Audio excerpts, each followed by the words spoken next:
જોયું 11મા સ્કંદની અંદર, અત્યારે 25 વર્ષની ઉંમર કૃષ્ણની.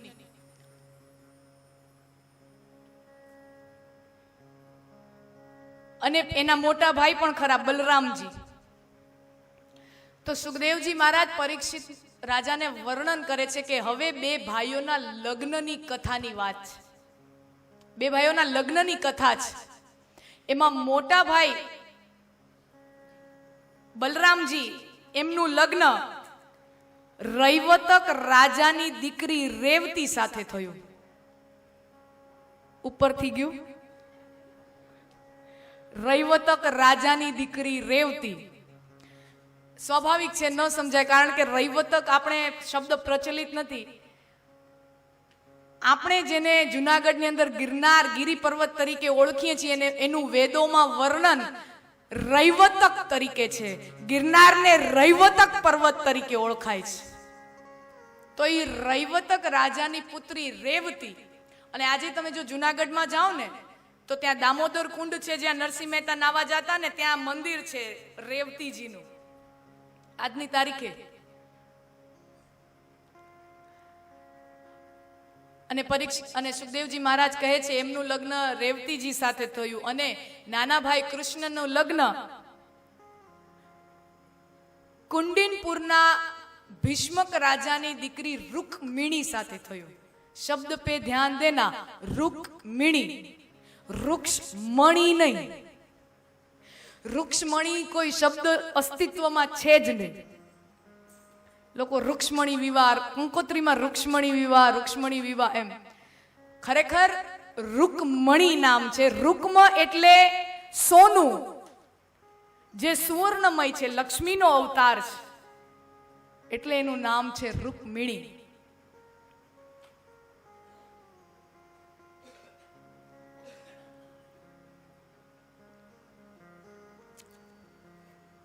તો 25 વર્ષની ઉંમરમાં એમનું રાજમહેલ તૈયાર. બે ભાઈઓ જો જન્મ્યા યુપીમાં, બે ભાઈઓ જન્મ્યા યુપીમાં અને રહ્યા ગુજરાતની અંદર, એમાં સૌરાષ્ટ્રની અંદર. કૃષ્ણનું 125 વર્ષે 11મા સ્કંદની અંદર વર્ણન છે કે કૃષ્ણ આ ધરતી ઉપર 125 વર્ષ સુધી સદેહે રહ્યા છે. જ્યારે પારાધી બાણ મારે છે ને એમનું મૃત્યુ થાય છે ત્યારે એમની ઉંમર 125 વર્ષની છે. તો 25 વર્ષથી દ્વારકામાં આવ્યા, એટલે દ્વારકામાં કેટલા વર્ષ રહ્યા? 100 વર્ષ. તો કૃષ્ણ યુપીના હતા એના કરતા ગુજરાતના વધારે હતા. એટલે કૃષ્ણ સૌથી વધારે ગુજરાતી છે. એટલે ઈ આમ બોલતા હશે ને તો એનામાં ગુજરાતીનો લેકો આવી જતો હોય છે. તને શું વાંધા હે, એની બોલીમાં એવું ગુજરાતી આવી જ જાતું હશે. कितने माले में जाना है?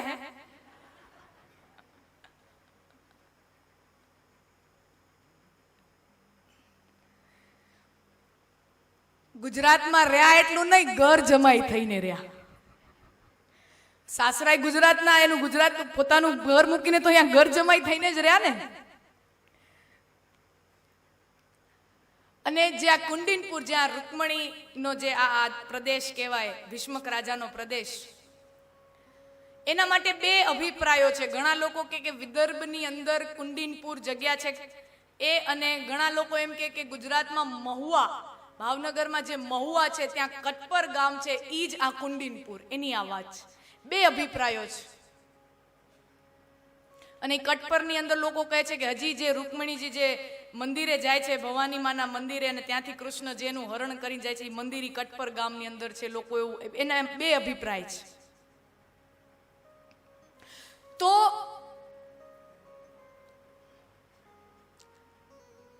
ભીષ્મક રાજાને 5 દીકરા, રૂકમી, રૂકમ રત્ન, રૂકમ બાહુ, રૂકમ કેશો, રૂકમ બલી. યાદ રહી ગયા?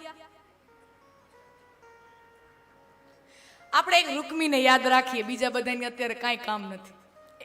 સૌથી મોટો ભાઈ રૂકમી અને એક દીકરી રૂકમિણી.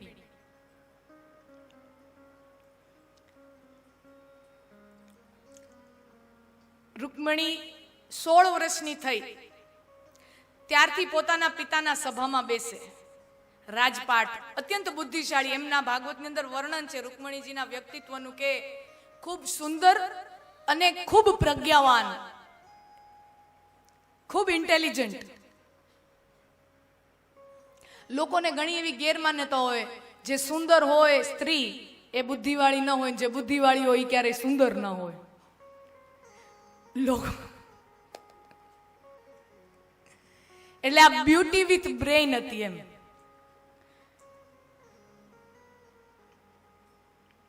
અને રૂકમણી ના પિતા નક્કી કરે છે કે હવે સ્વયંવર રોજીએ.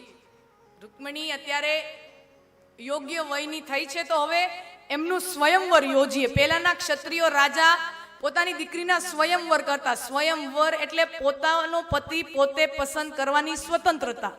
ક્ષત્રિયોની દીકરીઓ પોતાનો પતિ પોતે જ પસંદ કરતી, કોઈ કે આને પરણત એમ નહીં.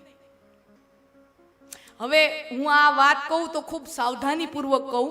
સ્વયંવર એટલે પોતાનો પતિ પસંદ કરવાની પ્રક્રિયા.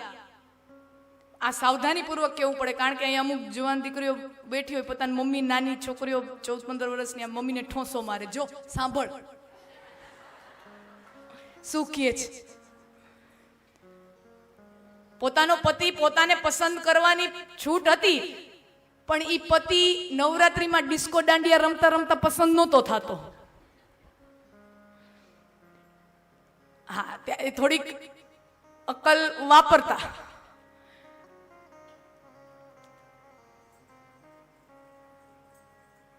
કાં તો વર કન્યા હોય જેનું સ્વયંવર થતું હોય, એની 2-3 સખીઓ હોય.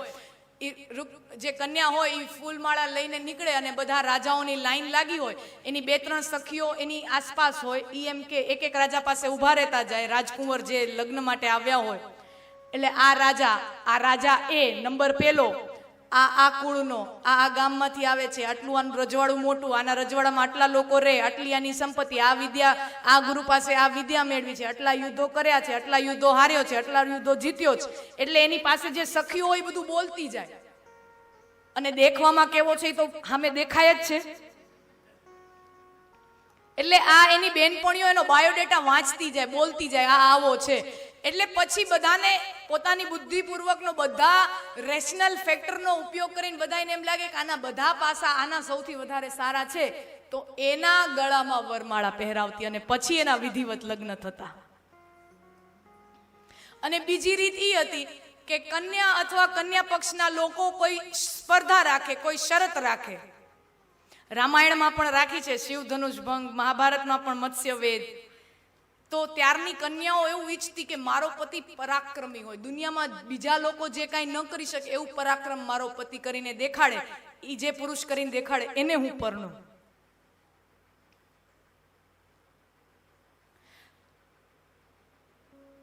તો રૂકમી જે એનો ભાઈ છે એને મનમાં ખબર પડી, કારણ કે રૂકમણી જે 16 વર્ષની હતી ત્યારે પોતાના પિતાની સાથે રાજમહેલમાં રાજપાટના કાર્યોમાં રસ લેતી થઈ.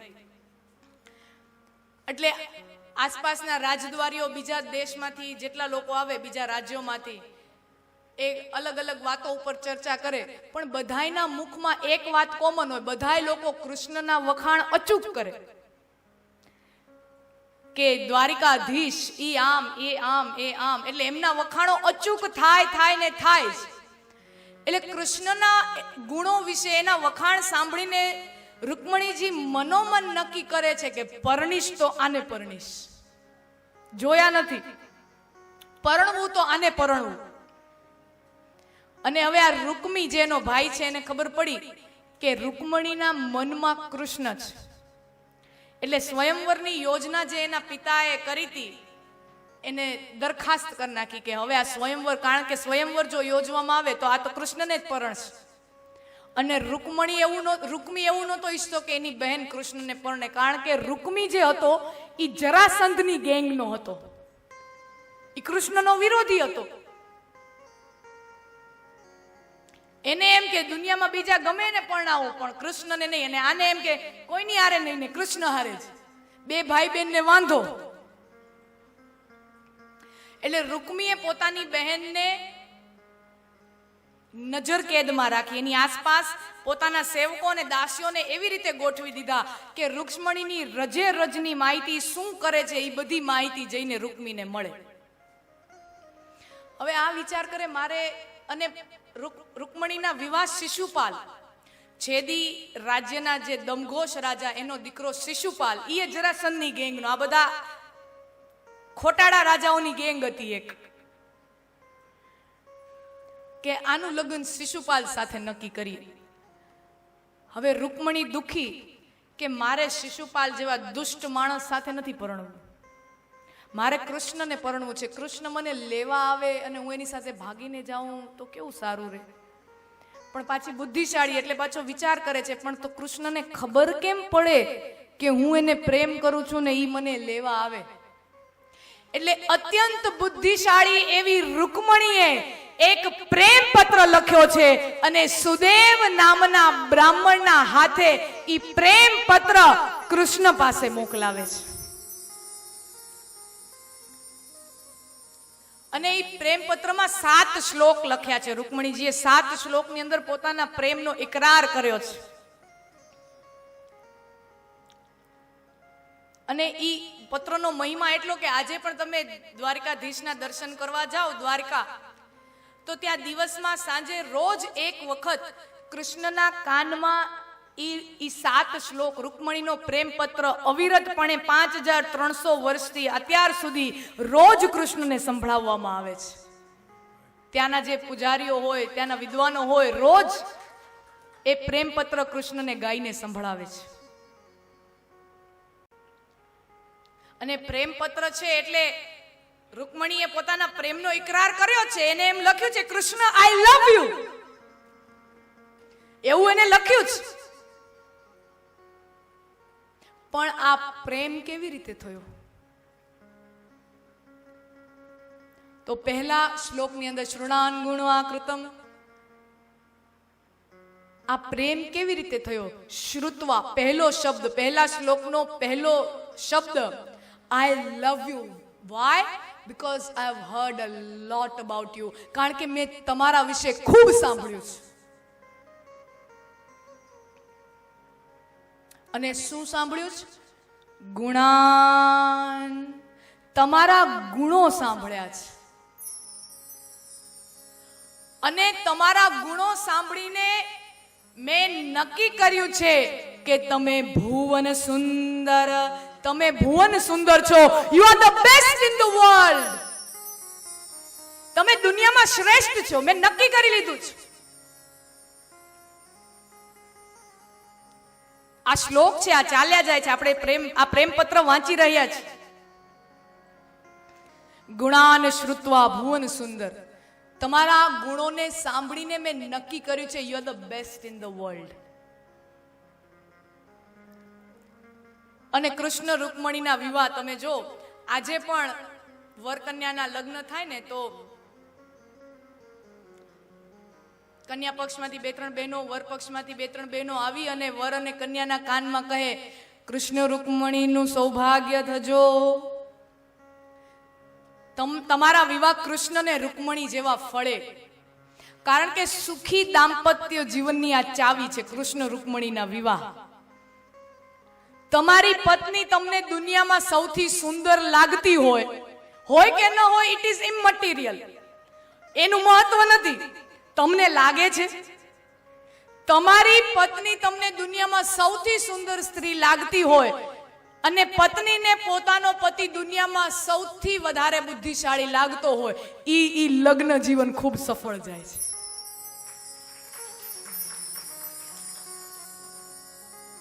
બાકી એકબીજાના દોષ જ્યારે જોવાના બે પાત્રો આમ શરૂઆત કરે ને ત્યારે સમજવાનું આ ગઢના કાંકરા હવે ખરે છે. ભુવન સુંદર. અને બીજા શ્લોકની અંદર કહે છે, કારણ કે રૂક્મણીને ખબર છે કે હું આ પ્રેમ પત્ર એવા માણસને લખું છું જે અત્યંત વિચક્ષણ છે, જે અત્યંત બુદ્ધિશાળી છે. ઈ એમ કહેશે કે તું ભાઈ છો કોણ, તે મને જોયો ક્યારે, તને મારા કઈ બાબત સાંભળીને તને મારી સાથે પ્રેમ થયો, તે શું સાંભળ્યું? તે કહી દીધું ગુણ, પણ શું ગુણ? કૃષ્ણ રૂકમણીને ખબર છે કે આ પત્ર સાક્ષાત દ્વારિકાધીશને લખું છું, કોઈ એરા ગેરા નથુ ગેરાને નથી લખતી. કારણ કે કોઈ સામાન્ય પુરુષ હોય, સામાન્ય છોકરો હોય, એને તો કોકે પ્રેમ પત્ર લખ્યો એટલું જ એના જીવનનો અહોભાગ્ય છે. કોકે તો લખ્યો એમ. હાલો હવે આનો વિચાર બદલે ઈ પેલા પરણી જાય.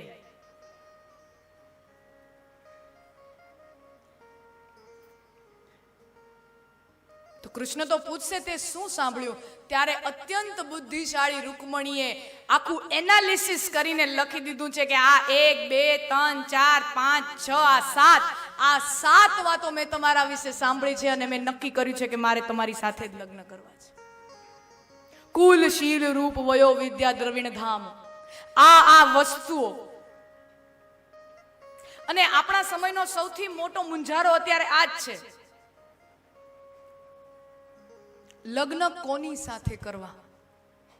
આજના સમયનો સૌથી મોટો કોમ્પ્લિકેટેડ ટોપિક આ છે.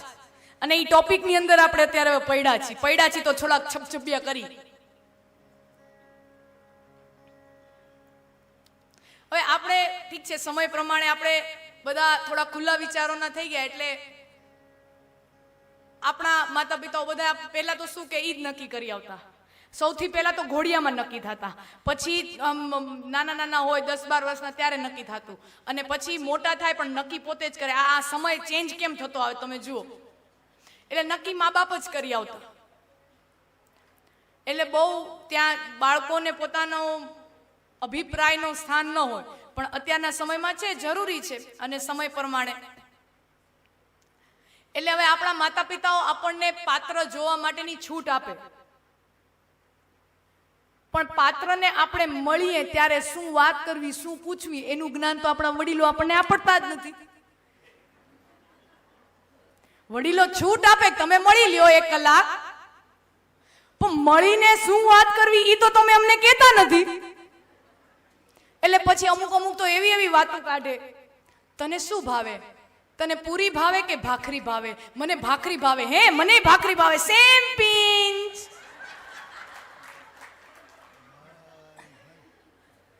ઘણાને પૂછે તમારી હોબી શી, તો ઓલો કે ટીવી જોવું. આ ટીવી જોવાને કઈ હોબી કહેવાતી હશે? ઠીક છે, મનોરંજન માટે 1-2 કલાક આપણે રોજ જોઈએ, જ્ઞાન માટે મનોરંજન બધું જરૂર, પણ એને કઈ હોબી ના કહેવાય. તમને સારું ચિત્ર દોરતા આવડતું હોય, તમને સારું ગાતા આવડતું હોય, તમને સારું લખતા આવડતું હોય, તમને સારું રમતા આવડતું હોય, કાંઈ એ તમારી એ ખૂબી, એ હોબી કહેવાય. હવે ટીવી જોવાને કાંઈ ખૂબી છે કઈ? કોઈ માણસની બટન દબાવ્યું, ઓલો માણસ ટક ટક ટક ટક ટક ચાલુ કરે, આપણે જોવું, ઈ કાં હોબી કહેવાય? અને આજની કોમન હોબી છે ટ્રાવેલિંગ. હવે રખડવું તો અમે બધાને ગમે જ, એટલે ઈ તો ઈ કોઈને કહેવાનું જ ન હોય. બધાને પૂછે તમને શું ગમે, તમારી હોબી શું? તો પેલો જવાબ આવે ટ્રાવેલિંગ. અરે આ તો કોઈને ઘરમાં બંધાઈ રહેવું ન ગમે, બધાને યાત્રાઓ, પ્રવાસો, ફરવું, ટ્રીપ્સ બધાને ગમે. એટલે હવે 1 કલાક મળવા જાય એટલે પછી મને ખબર નથી પડતી હવે 1 કલાકમાં પૂછીશું. લે મારી બુદ્ધિમાં તો આજ સુધી આવ્યું જ નથી. અને ઘણાને લાગવા વાળાને તો 1 કલાકમાં ભડકે બધું બળતું હોય. આજ શ્રેષ્ઠ, આના સિવાય કોઈ નહીં એમ. અને ઘણી થોડીક બુદ્ધિશાળી છોકરી હોય તો એમ કે બુદ્ધિશાળી કોઈ છોકરો હોય તો એમ કે હું એકવાર મળીને 1 કલાકમાં નક્કી નહીં કરું, સોરી મારે તો થોડોક વધારે ટાઈમ જોઈશે. એટલે બીજા દિવસે 2 કલાક મળે, ત્રીજા દિવસે 3 કલાક મળે, પછી 4 કલાક, 5 કલાક, અને પછી શનિ રવિમાં આખો દિવસ સાથે ફરે. અને પછી મા બાપનું પ્રેશર શરૂ થાય, હવે તો કે ગમ્યું કે નહીં. હજી ખબર નથી પડતી, એટલે હજી આખો દિવસ ફરતા હોય તો પછી મા બાપને ટેન્શન થાય. એટલે કે હા પાડી દે. હજી મને હા પાડવા જેવું નથી લાગતું. તો કે તો ના પાડી દે, પણ હવે ના પાડવા જેવું નથી લાગતું. હલવાણી. અને હવે પ્રેશર આવે, કારણ કે મમ્મી પપ્પાને ચિંતા થાય કે આ રોજ આમ ફરે છે, સમાજના બીજા લોકો જોશે તો શું કહેશે, પછી બીજું ક્યાંય સારું ઠેકાણું નહીં મળે. એટલે હવે એ છોકરી સલવાય. હવે પરિવારમાં મમ્મી પપ્પાને બહુ અમુક વસ્તુઓ ન કહી શકાય, અમુક લાગણીઓ વ્યક્ત, એટલે પછી ભાભી હોય, કોઈને એવો ફાયદો જો કોઈને મળતો હોય તો ઘરમાં પોતાની ભાભી હોય, પોતાનાથી 3, 4, 5 વર્ષ મોટી હોય, એને જઈને પૂછે, ભાભી ભાભી આમ આપણે છોકરાને મળીએ ત્યારે શું શું પૂછાય? તો એના ભાભી કે, ઈ જો મને ખબર હોત તો હું અહીંયા આવત.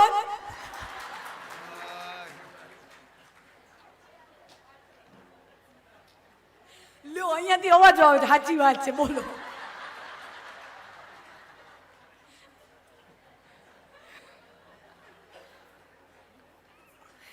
એટલે ભાઈ કે, એટલે ભાભી કે ઈ જો મને ખબર પડતી હોત તો હું અહીંયા આવત. એટલે હવે તો હાવ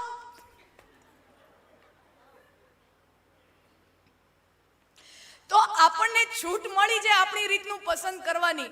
છૂટ દરેક પાત્રને હોવી જ જોઈએ. પોતાનું પાત્ર, પોતાની સાથે જેની સાથે આખી જિંદગી ગુજારવાની છે, એ નિર્ણય આપણો પોતાનો જ હોવો જોઈએ.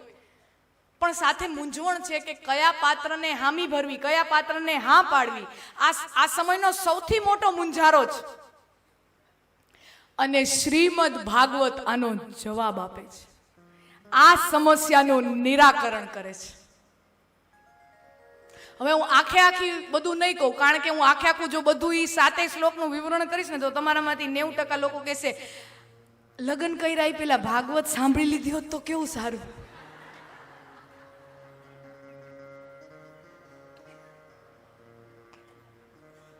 એટલે કોઈની દુખતી રગ ઉપર હું પગ નહીં મૂકું, હસાવું છું.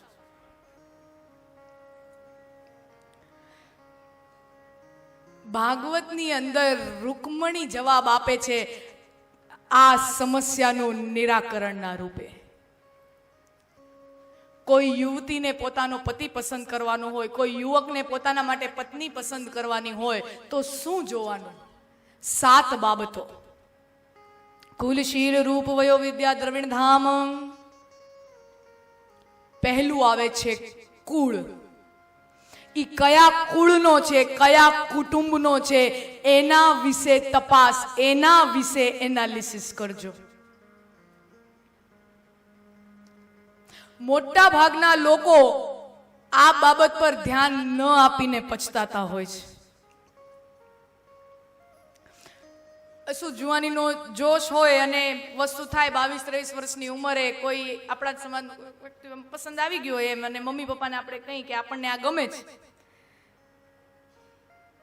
હવે મમ્મી ને પપ્પા આપણને સમજાવે, આપણા દાદા દાદીઓ તો ઈ સમજાવે કે ઠેકાણું ઓમ બરાબર નથી, કુટુંબમાં મજા આવે ઓમ એવું નથી.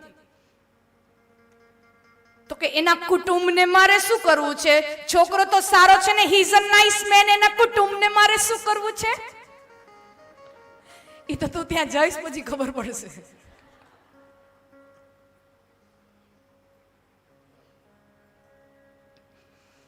અમારા બાપુજી અમને કહેતા કે આ 13 થી 25 વર્ષની જે ઉંમર છે ને એને ગધા 25 કહેવાય. ગધા 25. અને ઈ 22-23 વર્ષની ઉંમરે જે પેલો ભટકાય ને એ સારો જ લાગવાનો હોય. એ તો પછી જેમ જેમ મોટા થાય પછી એમ સમજાય કોઈ પણ બાબતની અંદર કે આપણા માતા પિતા જે કહેતા હતા ને ઈમ જો રીતે આપણે કર્યું હોત ને તો અત્યારે જે રીતે છી એના કરતા વધારે સુખી હોત.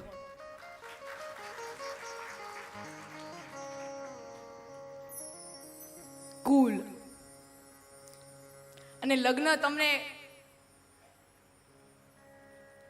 ખ્યાલ હશે, જ્યારે લગ્ન થતા હોય ને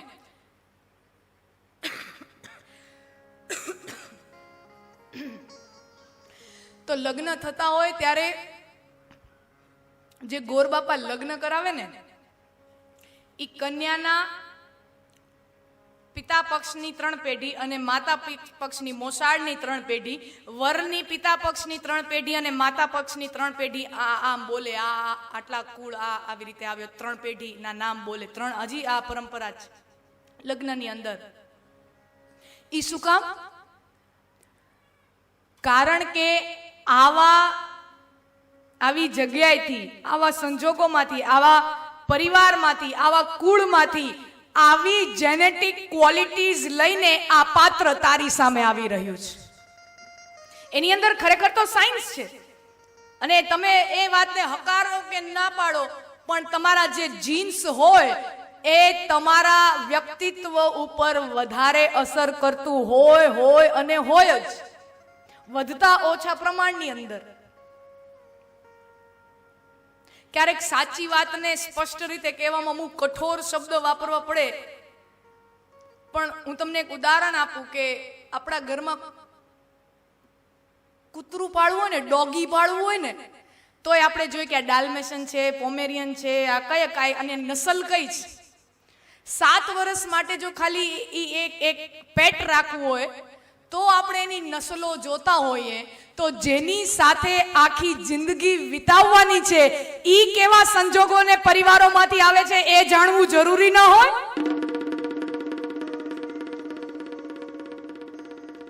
કુલ, શીલ, કુળ બરાબર, ચાલો એ એક ટીક થયું. આ ટીક થતા આવે છે, આ ફિલ્ટર લાગતા. પેલું ફિલ્ટર, ચાલો કોઈ પાત્ર છે એનું કુળવાન, સારા ઘર પરિવારમાંથી, સારા કુળમાંથી આવે છે પેલું. પણ બીજું ફિલ્ટર આવે શીલ, ઈ માણસ શીલવાન છે. કુળ સારું છે પણ જેની સાથે પરણો છો ઈ માણસ શીલવાન છે. ઘણા દાખલાઓ એવા હોય કે કુળવાન પરિવારોમાં એક એવું બીજ આવી જતું હોય. તો શીલ, કેરેક્ટર. જે વ્યક્તિને તમે મળો છો, એ પતિ હોય પત્ની હોય, એનું કેરેક્ટર, એનું ચારિત્ર્ય.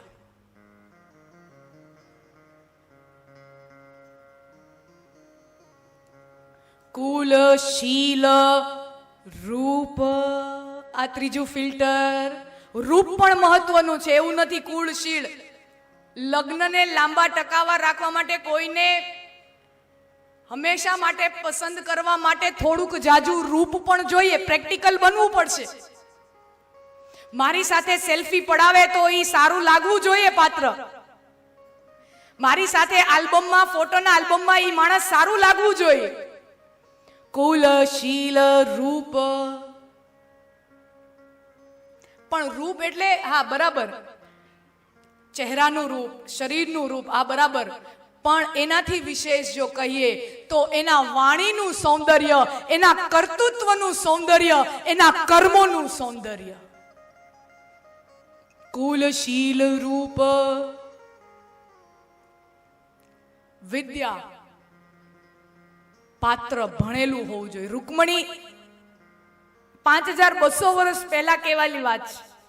વિદ્યાને મહત્વ અપાયેલી વાત છે. કુલ, શીલ, રૂપ, વિદ્યા. વિદ્યા પણ હોવી જોઈએ. કૃષ્ણ, તમે ભણેલા છો, તમે વિદ્યાવાન છો, એટલે તમે મને પસંદ છો.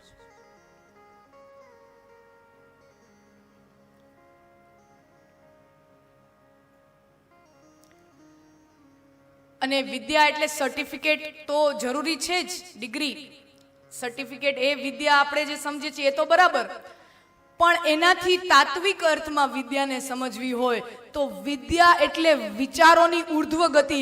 ઈ માણસના વિચારો કેટલા ઊંચા છે, એના વિચારોની દિશા કઈ છે. એના વિચારોની દિશા ઉપર છે.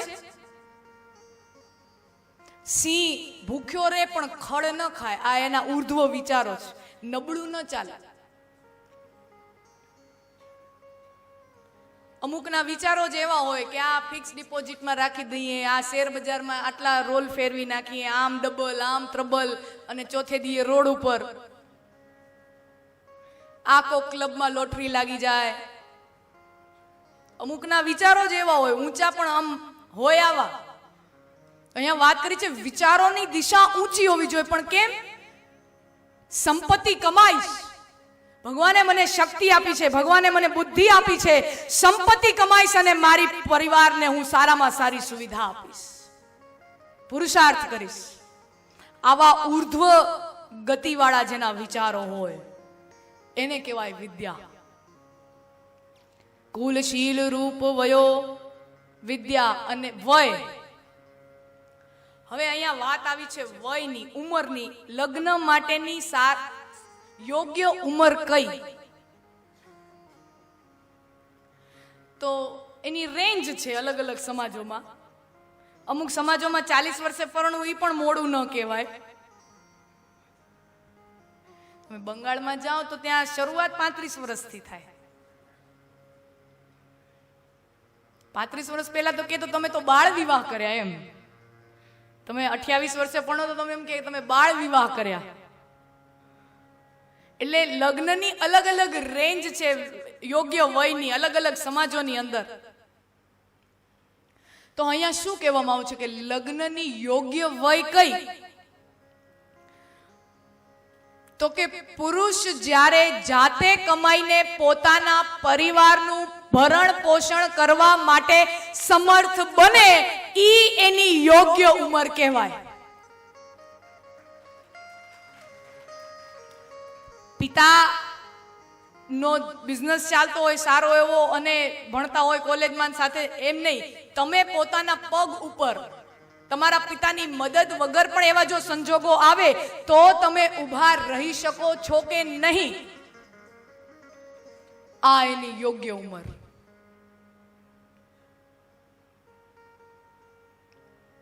કુલ શીલ રૂપ વયો વિદ્યા દ્રવિણ અને ધામ. દ્રવિણ અને ધામ તો આપણે બધા જોઈએ છીએ. દ્રવિણ એટલે પૈસો ને ધામ એટલે બંગલો ને ફ્લેટ કેવા છે. એટલે ઈ વિશે તો આપણે બહુ ચર્ચા નહીં કરી, કારણ કે એમાં જ આપણું વધારે ધ્યાન હોય કે દ્રવિણના, ઈ તો આપણે જોતા જ હોય છે. તો રૂકમણી કહે છે મેં આ વાતો તમારી અંદર, આ 7 ગુણો તમારી અંદર જોયા અને દરેક ગુણમાં તમે શ્રેષ્ઠ છો, એટલા માટે મેં નક્કી કર્યું છે કે મારે તમારી સાથે લગ્ન કરવા છે. અને આગળ જતા લખે છે, તમે જો મને લેવા માટે નહીં આવો, અને પાછું આમંત્રણ કાવતરું આખું પોતે જ ઘડીને આપે. કેટલી બુદ્ધિશાળી, આખું ષડયંત્ર પોતે રચીને આપે છે એ પત્રની અંદર કે મારા લગ્ન ઓમે નક્કી થઈ ગયા છે, હવે હું નજર કેદમાં છું, પણ અમારે ત્યાં એવો રિવાજ છે કે જે યુવતીના લગ્ન થવાના હોય એ ગૌરી માના મંદિરમાં જઈને પૂજા કરે, એવી એક વિધિ છે. તો ઈ જે મંદિર છે ઈ અમારા રાજમહેલથી થોડુંક દૂર છે, તો હું આ તિથિએ હું એ મંદિરમાં હઈશ, આપ આવીને મને ત્યાંથી ભગાડીને લઈ જાઓ. ખરેખર તો છોકરીઓ ચાપ્ટર હોતી હોય છે, છોકરાઓ બિચારા અમથા બદનામ હોય છે ને, એવું જ છે ને.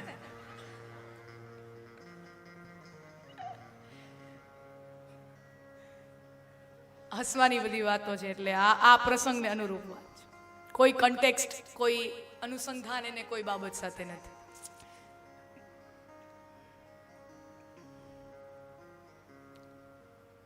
અને પછી છેલ્લે લખે છે, હવે બહુ પ્રેમની વાત તો બહુ થઈ ગઈ, હવે થોડુંક પોતાનું શક્તિ, પોતાનો વગ બતાવવો પડશે ને, ધમકી આપવી પડે કે હવે જો આટલું હું આટલી સુંદર, પોતાના વખાણ કરે છે. બહુ બુદ્ધિશાળી છોકરી છે, પોતાની માર્કેટિંગ અંદર કરી દીધું છે. હું પણ, તમે ભલે આવા રહ્યા તો હું કઈ કમ નથી, મને પરણવા માટે આટલા કેટલાક ક્ષત્રિયોના રાજાઓ તલ પાપડ છે, હું કઈ ઓછી નથી. આ તો હું તમને, કારણ કે આ જણાવવું જરૂરી પડે, તમને કોઈ સામેથી બોલાવે ને એટલે સીધો પેલો વિચાર આવે કે એને કોઈ લેતું નહીં હોય, એટલે હવે આપણને સામેથી આવે છે. એટલે સામેથી જે માંગવું આવે ને એમાં આપણે હંમેશા નીરસ હોઈએ. આપણે જ્યાં મહેનત કરવાની હોય ને ત્યાં આપણને એમ થાય કે હા. તો પોતાનું માર્કેટિંગ એ કરે છે, હું પણ સુશીલ છું, સુંદર છું, બુદ્ધિવાન, પ્રજ્ઞાવાન છું. અને છેલ્લે ધમકી આપે છે કે હવે આટલું બધું કહ્યા પછી પણ જો તમે મને લેવા નહીં આવો તો હું મારા પ્રાણનો ત્યાગ કરીશ અને એની આળ તમારી ઉપર આવશે, એની જવાબદારી તમારી ઉપર આવશે.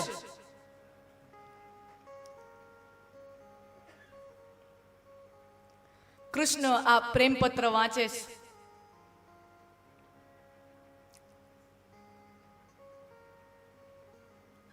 અને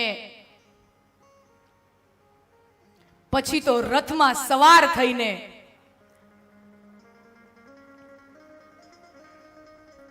જેવા જાય કુંડિનપુરની બાજુમાંનું જે મંદિર જ્યાં રૂકમણીજી દર્શન કરવા માટે જતા હોય, અને કૃષ્ણ પોતાનો રથ લઈને આવતા હોય અને મંદિરમાં જતા રૂકમણીનો બાવડું પકડીને એમનું કાંડું પકડીને પોતાના રથ ઉપર સવાર કરીને ત્યાંથી ભાગી નાસી છૂટતા હોય.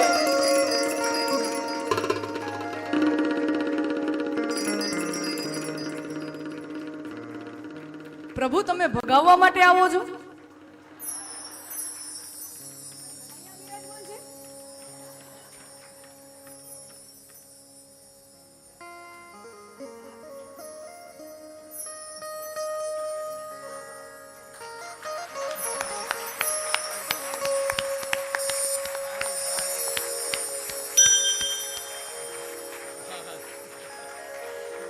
કૃષ્ણ પોતાના પહેલા પત્નીને ભગાડીને લઈ જાય છે.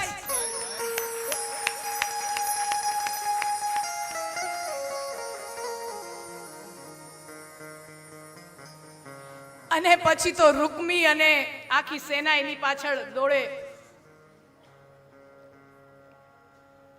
માધવપુરમાં આવીને સ્થિર થાય અને ત્યાંથી આખી યાદવોની જાન જોડાય અને હવે કૃષ્ણ અને રૂકમિણીજીના વિધિવત રીતે લગ્ન લેવાય.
પધરાવો સાવધાન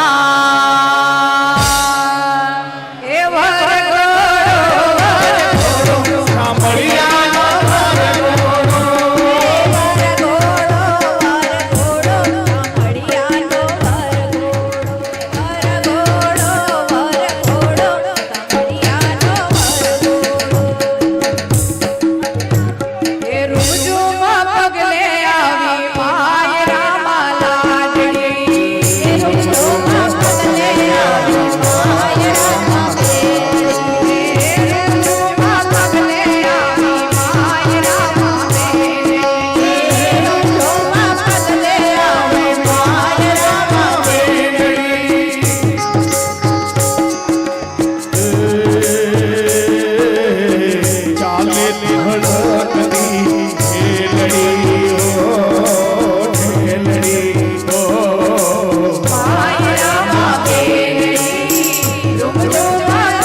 तन गाट करे मन मोर बनी तन गाट करे मोर बनी तन गाट करे मन मोर बनी तन गाट करे मोर बनी ने तन गाट करे मन मोर बनी तन गाट करे मोर बनी तन गाट करे मन मोर बनी तन गाट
करे मोर बनी तन गाट करे मोर बनी तन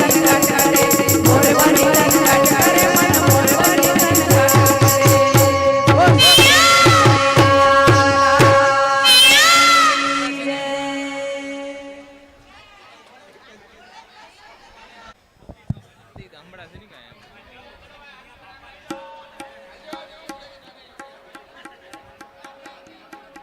કડવા પાટીદાર લક્ષ્મીનારાયણ સનાતન સમાજના પ્રમુખ એવા વડીલ શ્રી જેઠા અપા આપણી વચ્ચે અહીંયા આવ્યા છે.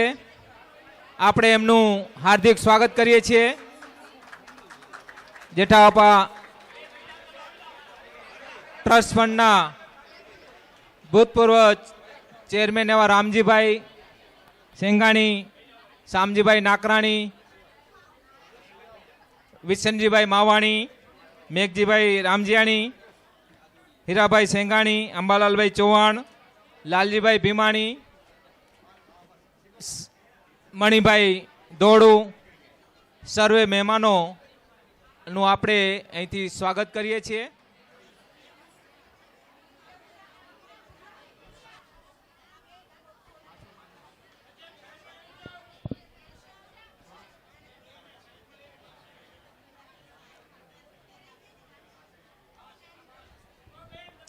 વડીલ શ્રી જેઠા અપાને આપણે તાળીઓથી વધાવી લેશું. ખૂબ ખૂબ સ્વાગત છે જેઠા અપા આપણું.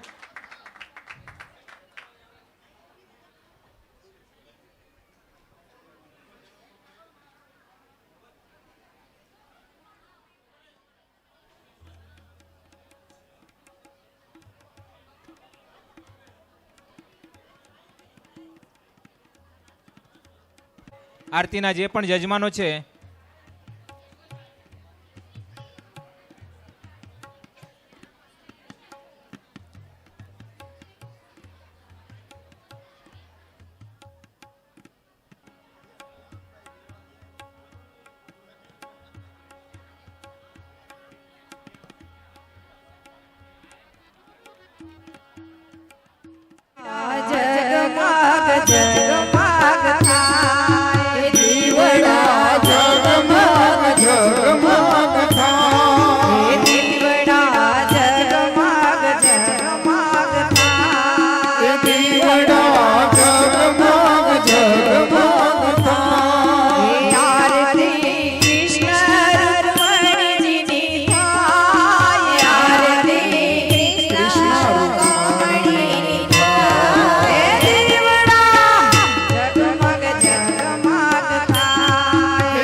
જગતે ગૌરી નારાયણી નમોસ્તુતે નારાયણી નમોસ્તુતે નારાયણી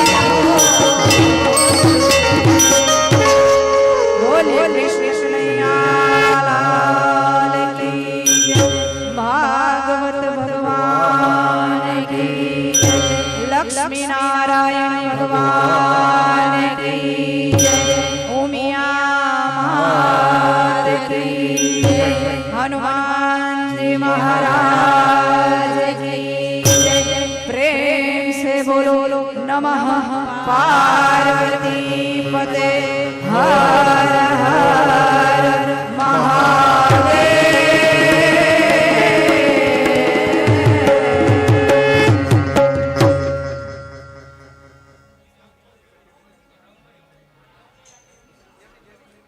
हरि ओम नमः